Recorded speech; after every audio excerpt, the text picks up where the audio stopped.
Olá, queridos, tudo bem? Boa tarde, bom dia, boa noite. Eu não sei que horas você está assistindo esse vídeo, mas esse vídeo faz parte da nossa primeira aula sobre o resgate do livre-arbítrio.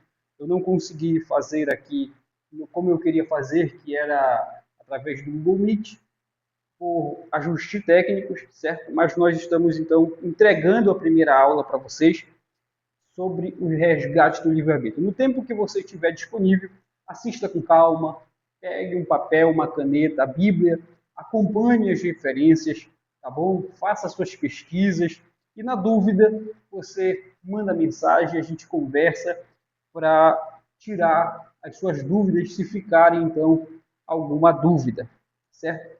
O resgate do livre-arbítrio começa agora. Gente, eu escolhi um tema para a primeira aula, e ele é muito importante, que é todos pecaram. Está em Romanos 3. Então, para quem não me conhece ainda, meu nome é Ícaro Leon, eu sou cristão. Então, todas as palestras que você vai me ver falando, muito provavelmente você vai me ver citando a Bíblia, você vai me ver citando passagens bíblicas, referências bíblicas, também você vai me ver citando filosofia, você vai me ver citando um pouco de psicologia, mas sempre você vai ver eu usar a Bíblia como referência nas minhas palestras, tá bom? Nos meus pensamentos, nas coisas que eu tenho escrito, e quem me acompanha já me conhece um pouco sobre a minha metodologia de ensino. Então, todos pecaram é o tema da palestra de hoje, tá, gente? Romanos, capítulo 3, versículo 23, Paulo vai dizer que todos, sem exceção, todos pecaram e destituídos estão da graça de Deus. O que isso tem a ver com a palestra do resgate do livre-arbítrio, onde o texto que se desenvolve a palestra o texto, é a carta de Paulo aos Gálatas, é ali que nós vamos desenvolver toda a palestra, é Gálatas capítulo 5, onde nós vamos falar sobre as obras da carne, sobre como a carne domina essa luta entre o espírito e a carne, esse combate entre o espírito e a carne, que é uma coisa que a própria Bíblia diz que não tem fim. Ela sempre vai estar acontecendo. Só que em momentos a carne vai ficando, dependendo do que você mais alimenta, vai ficando mais maneiro ou vai ficando mais difícil essa guerra. Então, por que eu trouxe esse tema que está em Romanos 3:23? Todos pecaram. Primeiro, para trazer uma consciência que não existe ninguém isento desta realidade, tá bom, gente? Não existe ninguém isento desta realidade, desta possibilidade, que é o tropeçar na vida, que é ser movido pelos impulsos. Todos nós estamos sujeitos a essa realidade. Todos nós. Paulo disse que não teve nenhum. E quando você vai buscar referência bíblica, como eu vou mostrar para vocês, vocês vão ver que, de fato, não há nenhum homem bom sequer, não há quem faça o bem. Então, todos nós estamos sujeitos à natureza. Tá? Então, por que eu escolhi esse tema? Primeiro, para que traga consciência de que não tem ninguém isento desta realidade. Todos nós estamos sujeitos a tropeçar. E isso faz parte da nossa natureza. Eu não posso naturalizar isso, dizer, então agora, e como eu digo, isso não é um voucher para você sair fazendo coisas à torta e à direita. Nós vamos ver que não é para você sair realizando os seus desejos mais infames da sua natureza, porque simplesmente é coisa da... Não é isso. Mas que você tem, que esses desejos estão intrínsecos, enraigados na sua natureza. Certo? Então, esse é o motivo de nós abordarmos esse tema. Todos pecaram. Conscientize-se disso. Todos estão sujeitos. Não tem ninguém isento desta realidade. Segundo, para nós entrarmos na live, para nós entrarmos no estudo, que nós vamos estar fazendo esses 3 vídeos aqui, vou estar jogando esses 3 vídeos aqui para você, e você vai estar consciente de que eu estou falando de que não existem pessoas sem inclinação para a carne. Todas têm um nível de inclinação para a carne, certo? Não existe pessoas sem inclinação para a carne. O que existe são pessoas com inclinações diferentes e níveis diferentes de fortalecimento dessas inclinações. Então, preste atenção. Todos nós temos inclinações, todos, sem exceção. Só que o que existe? São pessoas com inclinações diferentes, certo? Tem uns que são tendenciosos ali, têm inclinações para inveja. Tem outros que têm inclinações para ira. Tem outros que têm inclinações a pecados sexuais. Mas todos nós temos inclinações. Não existe quem não tenha. Ah, não, mas o meu líder não tem. Todos têm. Todos têm. E a diferença é que uns fortalecem essa inclinação e outros já procuram fortalecer o espírito. Você está entendendo? Não é que o irmão lá que você olha, admira, num nível de espiritualidade, né, admirável mesmo, não é que ele não tenha, é que ele deixou de alimentar a sua inclinação, mas que ele tem. E que a hora que ele parar de alimentar o espírito e passar a alimentar a inclinação, é claro que a natureza humana vai dominar. Há uma luta aqui. Paulo vai dizer que há uma luta, e nós vamos ver isso aqui. Há uma guerra, há um conflito. E quando se há guerra, não tem tempo para tu levantar. Nessa guerra não tem bandeira de paz. Nessa guerra não tem negociação. Nessa guerra não tem como negociar. Nessa guerra, ou vence a minha natureza, ou vence o espírito. Não tem meio termo e nós vamos ver isso. Tá bom? Então, vamos lá. Primeiro, não existe ninguém isento dessa realidade, que é a inclinação da carne. Todos nós temos algum tipo de inclinação. Segundo, não existe pessoas sem inclinação, existem pessoas com inclinações diferentes, certo? E, Ícaro, o que isso, aprender isso me ensina o quê? Me vale de quê? Primeiro que você já passa a entender, corta aquela ideia de que eu sou o superior, porque eu não peco naquilo. Ah, não. Olha, nossa, que irmão iracundo. Eu não sou assim. Né? Mas o teu orgulho já acabou de falar por ti mesmo. Então já foi manifestado. Não, eu não faço isso.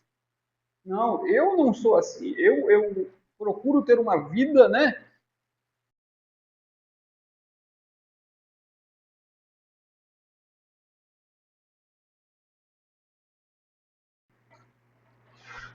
Então nós temos aí o orgulho já manifesto.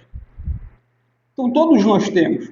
O fato de você não pecar em pecados sexuais, você, não adultero, mas você fofoca, você pensa. E nós vamos falar sobre o pensamento. Por que Jesus falou que não, que na graça só de pensar já era pecado? E que era para nós tomarmos cuidado com o que nós pensávamos, com o que anda na nossa mente. Então, entender que todos nós temos uma inclinação e que temos inclinações diferentes, entender isso me ajuda a entender o meu próximo. Que por mais que ele peque diferente que eu, por mais que ele cometa deslizes diferentes que o meu, isso não me faz superior a ele, porque eu também tenho minhas lutas. Eu também tenho os meus conflitos, certo? Então, isso não me ensina que eu não sou diferente do meu semelhante, não importa o meu título ministerial, não importa a minha posição na igreja, não importa a minha posição social, todos nós temos inclinações, por mais que sejam, cada um tenha em situações, inclinações diferentes, né? Uns tendem a isso, outros tem fraquezas naquilo e cada um tem a sua luta, certo?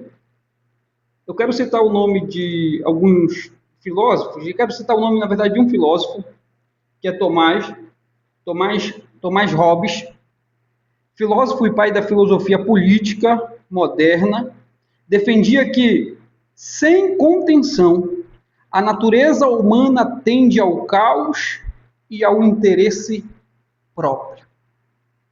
Ele fala que sem contenção, se não houver algo que contenha essa natureza, se não houver algo que resista a essa natureza, se não houver algo que lute contra ela, ela sempre vai tendenciar, ela sempre vai se inclinar para interesses próprios. Ele fala que a natureza humana ela é egoísta.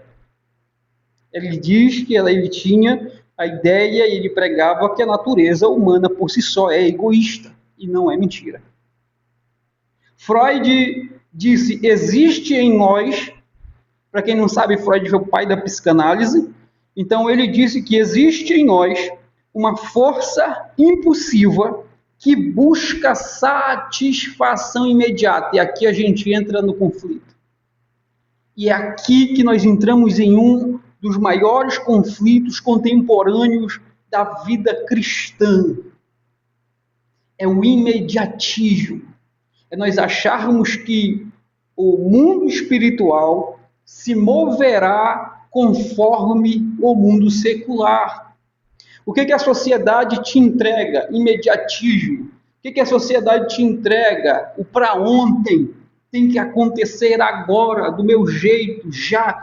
E com o reino não é assim, porque o espírito não valoriza o imediatismo, o espírito valoriza o processo, porque é no processo que o espírito nos constrói em cada detalhe. Em cada detalhe. É aqui que a guerra nasce. Porque enquanto um lado quer o para ontem, o espírito diz, não, eu tenho muita coisa para te ensinar. E do outro lado vem o demônio dizendo, se tu te curvar para mim agora, eu te entrego amanhã tudo que tu quer. E aí, meu amigo, entra a guerra, o conflito da alma. É mais sério do que a gente imagina, né? No processo, as oportunidades de nós pegarmos atalhos, no processo, a oportunidade de nós dar um jeitinho brasileiro, que o jeitinho brasileiro não é de Deus.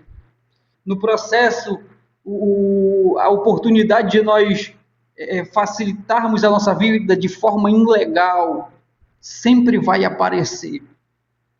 E é no processo que o caráter é refinado, é no processo que a fé é refinada, é no processo que a confiança é refinada. É por isso que o espírito valoriza o processo e não o imediatismo. Quem quer te dar coisas imediatas não está preocupado com a tua alma. Ele está sim preocupado com a tua própria destruição. Mas o espírito está preocupado com a construção do teu novo eu, da tua nova pessoa, desse novo ser que você deseja se tornar. E é por isso que o processo ele é importante. Paulo vai dizer que existe uma guerra, né, entre a carne e o espírito. Ajeitando o microfone, sem corte, tá? Sem corte. Paulo vai dizer que existe uma carne Paulo vai dizer que existe uma luta entre a carne e o espírito, e aqui nós precisamos prestar atenção no que Paulo está dizendo, porque nós já lemos esse texto inúmeras vezes, talvez você nunca tenha lido, eu vou ler com você.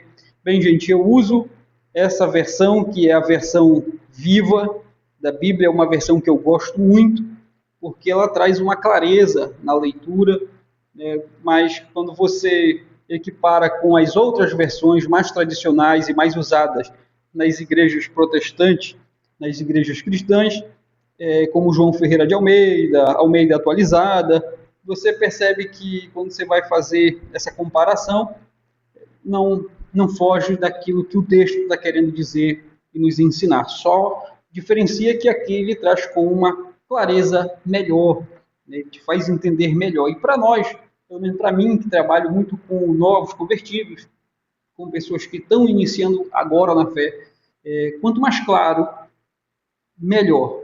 Quanto mais clareza, eu acho que o evangelho é isso, é simplicidade, é clareza e não confusão. Então, quanto mais claro, melhor para todos nós entendermos. Tá?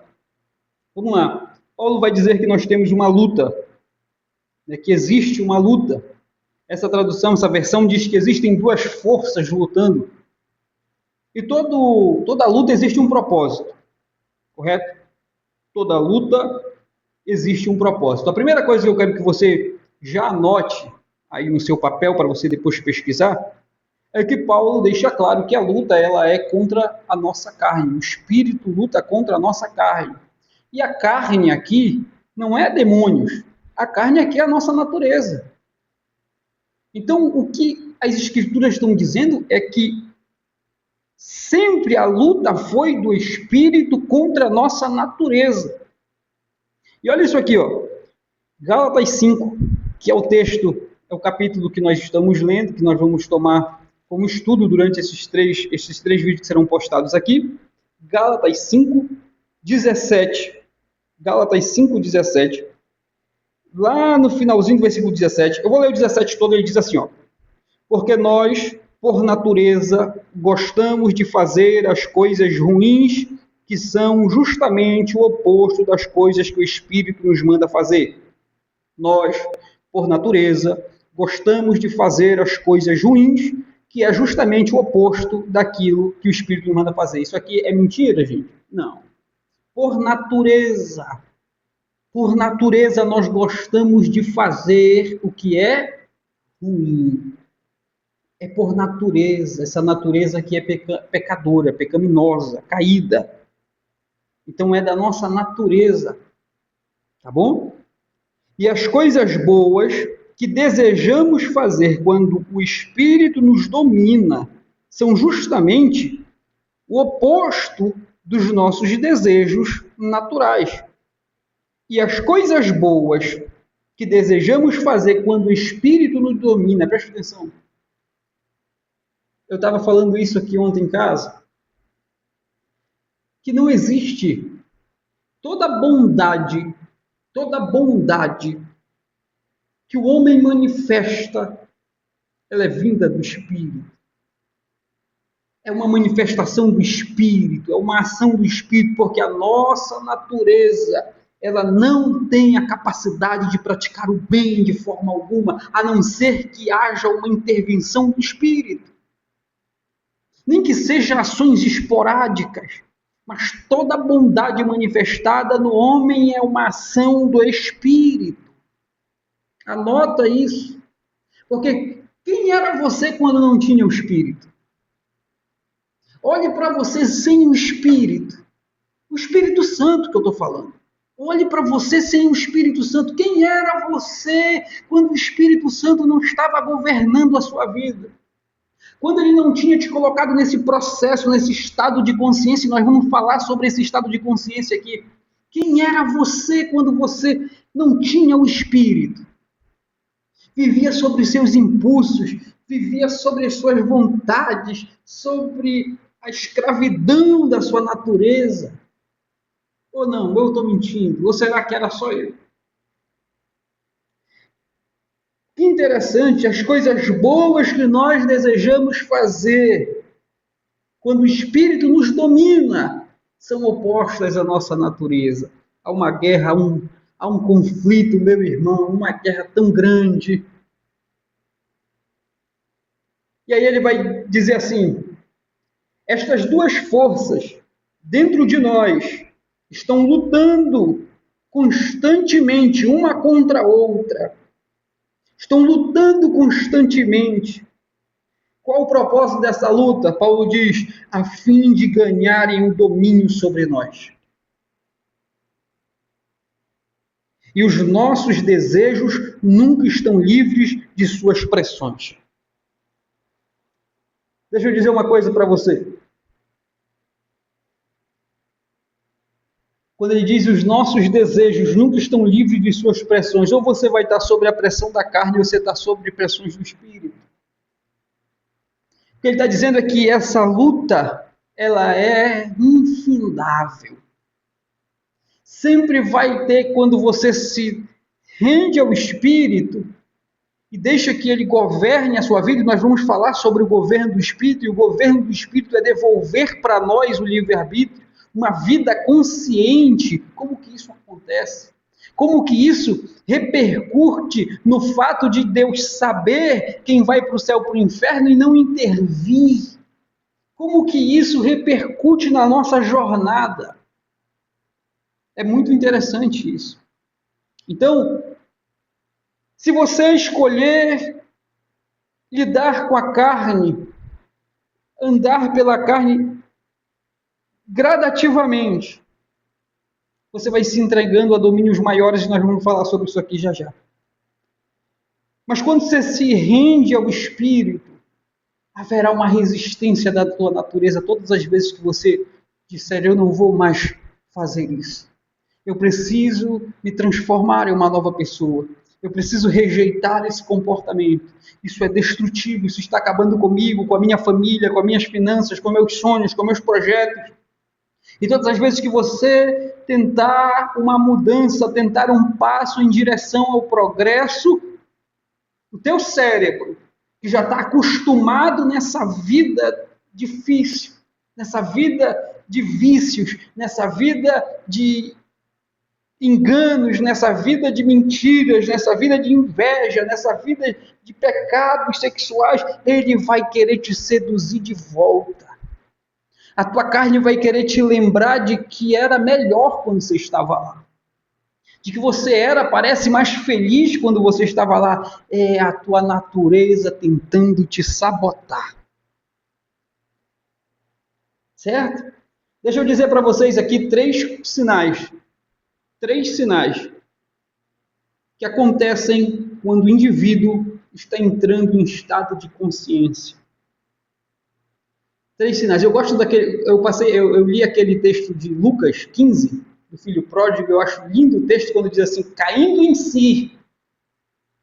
Nessa tradução, Lucas 15 vai dizer: e voltando ao seu juízo normal, entrando em um estado de consciência, conseguindo decidir a partir de si mesmo, já não dominado mais pelos seus impulsos, mas pela razão, dominado pelo Espírito que deu a luz a ele de uma consciência. Ele resolve voltar à casa do Pai. Então, três coisas acontecem quando nós estamos entrando em estado de consciência. A primeira, o indivíduo começa a discernir entre hábitos que constrói e hábitos que destrói. O indivíduo começa a discernir comportamentos destrutivos e comportamentos construtivos. Ele começa a olhar e dizer, nossa, isso aqui não faz bem. Porque não é sempre assim. A gente vive alargadamente, mas chega uma hora que a gente para e olha e, nossa, isso aqui não faz bem. Acho que isso aqui não está me fazendo bem, acho que isso aqui não combina com o lugar onde eu quero chegar. Então ele começa a discernir entre hábitos construtivos e destrutivos. Isso é um flash de consciência. Já é o primeiro passo, já é os primeiros sinais de que ele está entrando em um estado de consciência. O segundo sinal, ele começa a perceber que existe nele esses hábitos destrutivos. Porque às vezes nós temos o hábito de olhar só pela janela e dizer, nossa, como a casa do vizinho está suja, quando na verdade é a nossa janela que está suja. Então, ele começa a olhar para dentro de si e percebe que é nele que está esses hábitos e isso precisa ser tirado. Uma coisa é você saber que o hábito, que aquele comportamento não é legal. Outra coisa é você olhar para dentro de si e ver, eu tenho algo aqui que também não é legal. E precisa ser mudado. Precisa ser tirado daqui. E o terceiro sinal, de consciência, de que o indivíduo entra nesse estado de consciência, é a resistência. É quando ele começa a resistir contra esse hábito destrutivo. É quando ele começa a resistir contra aquilo que está lhe fazendo mal. E quem está nessa guerra sabe que essa guerra não é fácil. Quem está nessa luta, quem já foi fumante, sabe como é difícil para largar o fumo, o tabagismo. Quem já foi alcoólatra, quem já foi viciado em pornografia, quem já foi viciado em mentira, quem já foi viciado em jogatina, sabe o quanto que é difícil essa luta.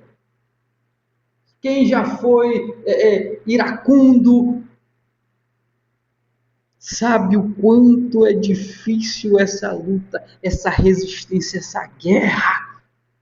Mas a resistência é o sinal de que você entrou em estado de consciência, porque quando não estava, você vivia sobre os impulsos da sua vontade, fazendo o que queria fazer, o que dava na telha, vivendo alargadamente, sem pensar nas consequências, simplesmente só vivendo.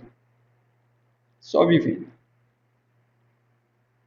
Paulo vai dizer que essa luta tem um propósito, como toda guerra.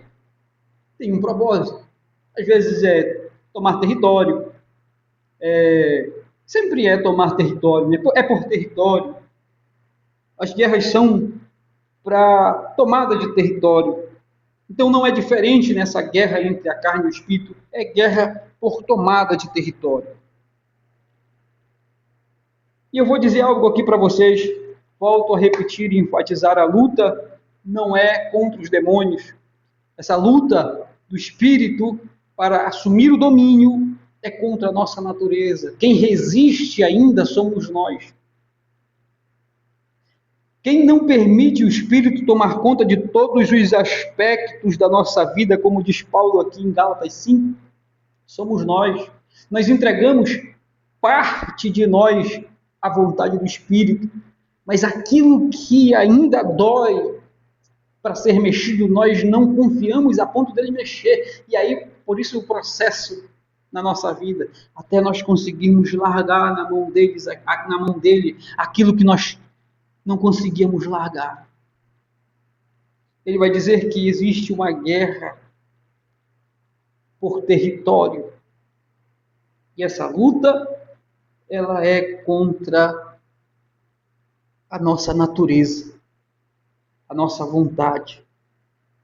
Certo? Eu notei algumas coisas aqui. Então, essa luta é por território.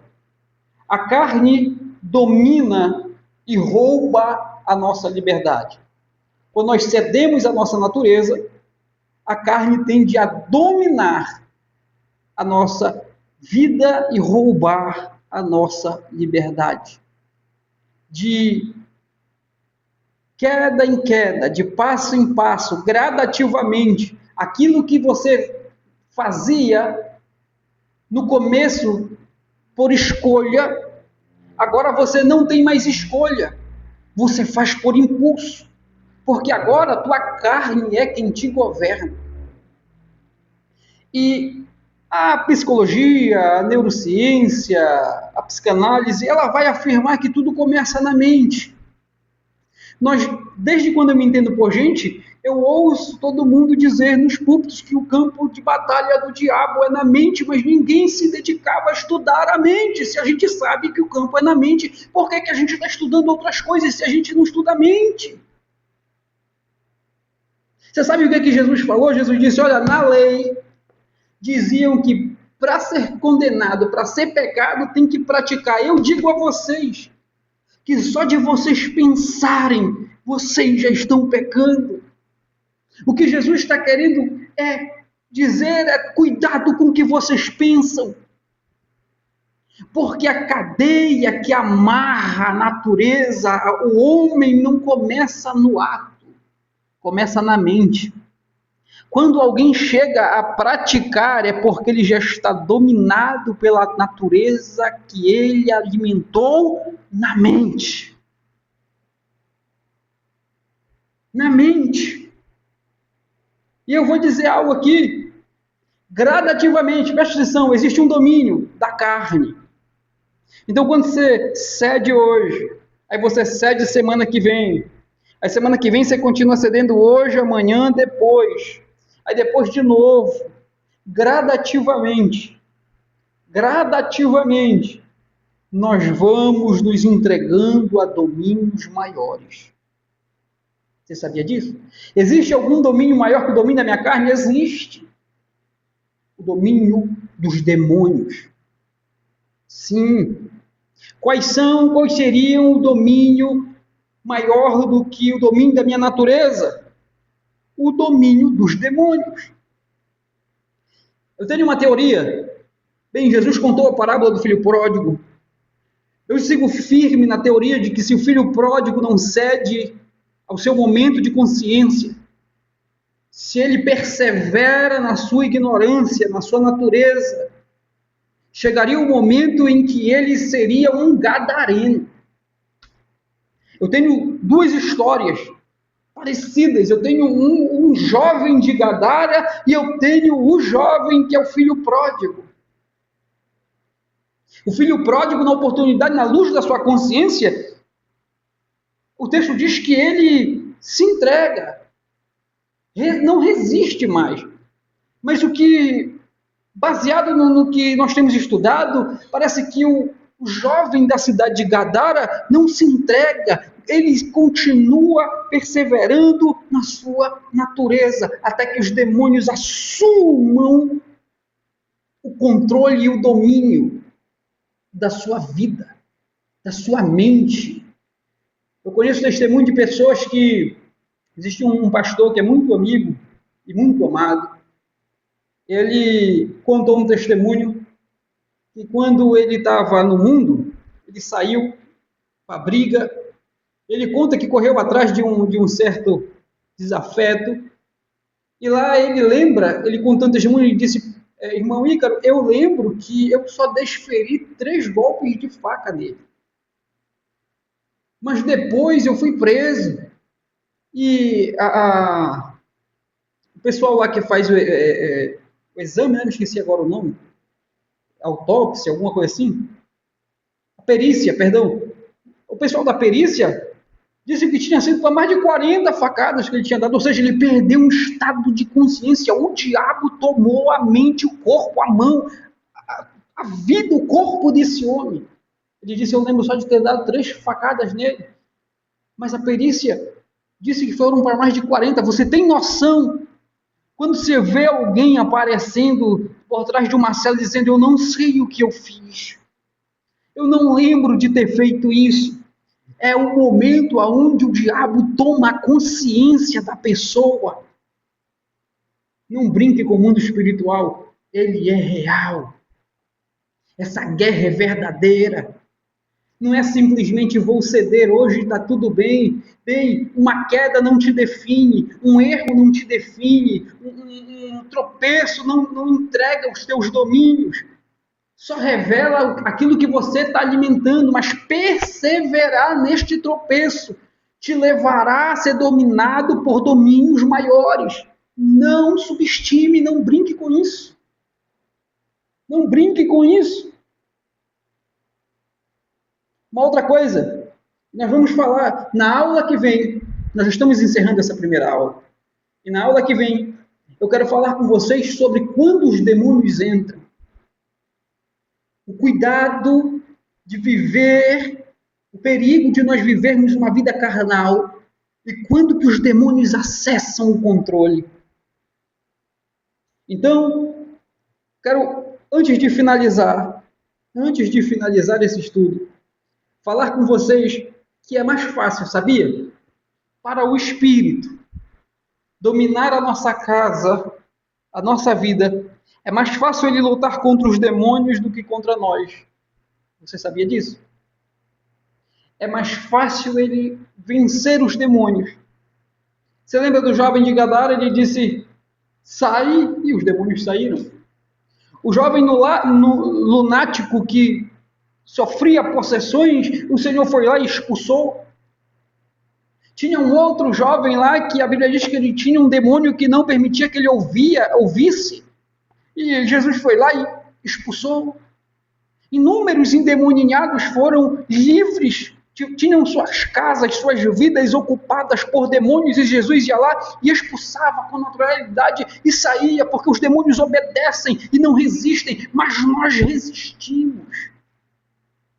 Por isso que a luta contra a natureza é maior do que a luta contra os demônios. O espírito luta, tem dificuldade de governar sobre nós, porque nós temos algo chamado livre-arbítrio. E queridos, eu não sei, isso é uma bênção. É uma bênção. Mas isso também será testemunho contra muita gente no juízo.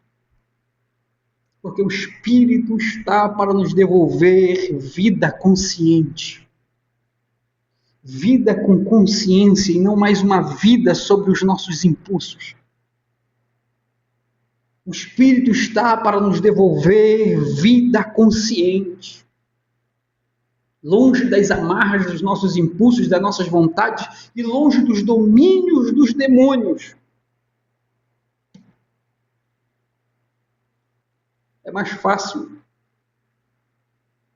o Espírito lutar e vencer os demônios do que nós mesmos, porque nós temos esse livre-arbítrio e nós resistimos. Os demônios não resistem, mas nós ainda resistimos. Que coisa, não? Que coisa.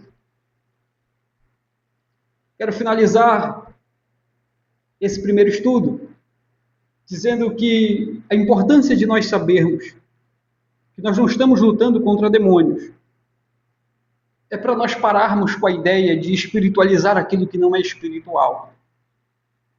Quando vem aquele pensamento maligno e você atribui, sai para lá, seu demônio.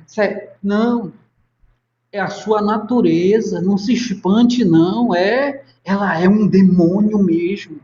É isso mesmo. Essa natureza é pútrida, podre. Por isso nós precisamos da graça de Jesus, de Cristo, do Espírito Santo, porque essa natureza é podre. Não tem coisa boa nela, não confie nela. Não acredite nela. Se tiver que se render a uma verdade, por mais que seja, exija fé enorme, entregue-se à verdade que o Espírito te fala e sussurra ao teu coração. Não confia na tua natureza. Você lembra de José? José não confiou na natureza dele. José correu. Mas Sansão foi brincar com a natureza e perdeu. Davi foi brincar com a natureza e perdeu. Não existe homem ungido, mulher ungida, homem de Deus, mulher de Deus, para brincar com a natureza. Eu não me refiro só a pecados sexuais, porque a igreja só colocou os pecados sexuais como os piores pecados. Eu quero dizer para você que não perdoa. Você é igual a um adúltero. Para você que não ama o seu semelhante, que se acha superior ao seu semelhante, só porque você tem um cargo a mais, ou porque o teu semelhante comete pecados sexuais que você não comete, mas você é fofoqueiro, você é mentiroso, você omite as coisas. Eu quero dizer uma coisa, você está na mesma balança.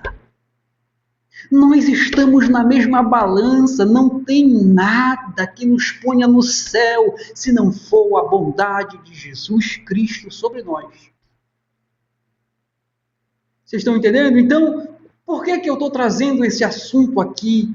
Para que a gente dê mais ênfase àquilo que é real. A luta é contra a minha carne. Quando tu sentires aquele desejo maligno, você repreende, Senhor, a minha natureza eu repreendo. Você agora sabe que isso é a tua natureza. Você agora sabe que isso não são demônios. Você não precisa...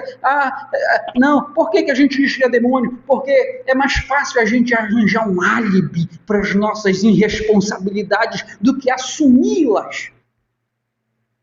E o Espírito nos convida a assumir a autorresponsabilidade e dizer, não, isso aqui é a minha natureza e eu preciso resistir. Porque se você diz que é demônio, você já cresceu aquilo, maximizou aquele desejo, como se não houvesse como ser resistido, porque é o demônio. Mas se você entender que isso é da tua natureza e que você tem controle sobre isso e que o Senhor te colocou para governar sobre isso, então você pode governar sobre isso. Queridos, fiquem na paz do Senhor. Nós já estamos 40 minutos aí de aula. Que Deus abençoe vocês poderosamente. Na próxima aula, nós falaremos sobre o perigo de uma vida carnal e quando os demônios acessam. Espero que no próximo vídeo assistam com calma, anotem, compartilhem isso e que Deus abençoe a vida de todos vocês, paz e governo sobre nossa vida. Amém?